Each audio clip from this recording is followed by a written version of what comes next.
GRIMORA. Snow built up along the mountain road leading into the old tunnel, filling the grooves in the asphalt and covering the warning lines near the entrance.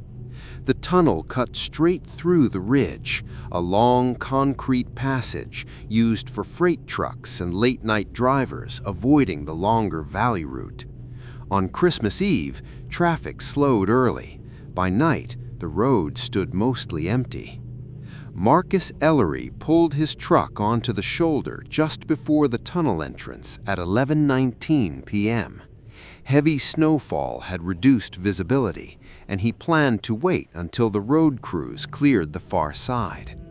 The tunnel lights were on, spaced evenly along the ceiling, casting pale reflections onto the wet surface inside. He shut off the engine and listened. Wind moved through the trees behind him. From inside the tunnel came the familiar low hum of ventilation fans, steady and distant. Normally, sound carried clearly there.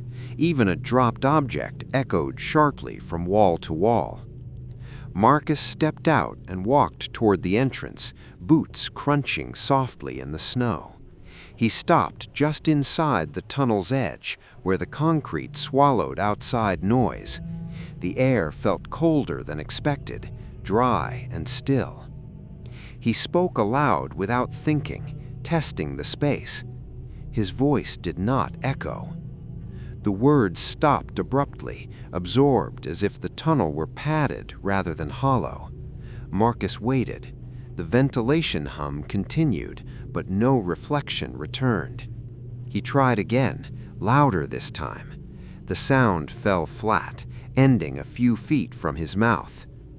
At 11:31, the tunnel lights dimmed slightly, then stabilized.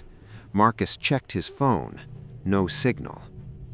He took a few steps deeper inside, watching the wet pavement ahead. Tire tracks from earlier vehicles curved faintly along the lane and vanished into darkness.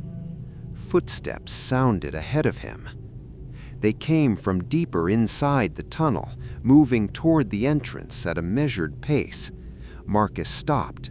The sound remained steady, boots striking concrete with clear weight. Still, no echo followed. The footsteps reached a point beneath the third ceiling light and stopped. Marcus could see the empty stretch of road ahead, illuminated and clear. No figure stood there. No shadow moved along the wall. The air grew heavier, pressing inward. The ventilation hum dropped slightly in pitch, flattening into a dull tone. Marcus felt the vibration through the soles of his boots. He remembered hearing something years earlier from another driver at a rest stop. A maintenance worker had been caught in the tunnel during a winter collapse decades ago, pinned when a section of ceiling failed during repairs. Crews sealed the tunnel overnight and reopened it by morning. Officially, no one was lost. Unofficially, drivers reported strange sound behavior after storms. At 11:47, a vehicle entered the far end of the tunnel. Headlights appeared in the distance, small and steady. Marcus felt relief as the car approached, its engine sound growing louder. The vehicle passed beneath the lights without slowing, tires hissing on wet concrete. The sound did not echo. As the car passed Marcus and exited the tunnel behind him, its engine noise vanished instantly, cut off as if swallowed by the air. Marcus turned and watched the taillights disappear into falling snow. Silence returned.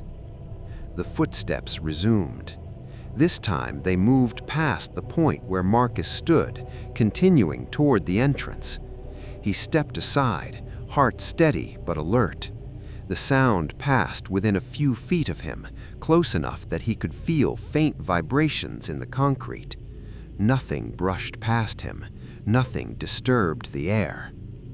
At 11:58, the tunnel lights flickered in sequence, starting from the far end and moving toward the entrance. Each light dimmed, then returned to normal brightness. The ventilation hum slowed. Marcus backed toward his truck, keeping his eyes on the tunnel interior. The footsteps followed, stopping just inside the entrance where the snow met concrete. At midnight, the sound changed.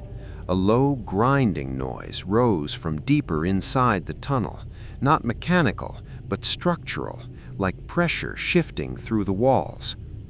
The footsteps turned and moved back inward, faster now, heading toward the center of the passage. Marcus watched as tire tracks ahead of him began to change. Fresh impressions appeared, forming as if a vehicle rolled through, yet no headlights showed. The tracks moved steadily toward the far end and vanished into darkness. The grinding sound faded. The ventilation fans resumed their normal hum. The tunnel lights steadied. The echo returned. Marcus spoke again, quietly this time. His voice bounced back from the walls, sharp and immediate, filling the space it should have all along. Snow continued to fall outside the entrance. The tunnel appeared ordinary again, its concrete walls unchanged. Marcus did not wait longer. He returned to his truck and drove carefully through, headlights cutting a clean path down the center. Sound behaved normally now. Tires echoed, the engine reverberated. When he exited the far side, he did not look back. Later that winter, drivers shared similar accounts. Voices that did not echo, footsteps with weight but no reflection, vehicles passing through in silence. Each report happened near midnight, usually during heavy snow. The tunnel remained open. Inspections found no structural damage. Officials explained the stories as weather-related acoustics. But on certain winter nights, when the road emptied and snow sealed the mountain, the tunnel absorbed sound again. Footsteps crossed without echo, and something moved through the passage, repeating a route it once could not finish, inside a space that briefly forgot how to answer back.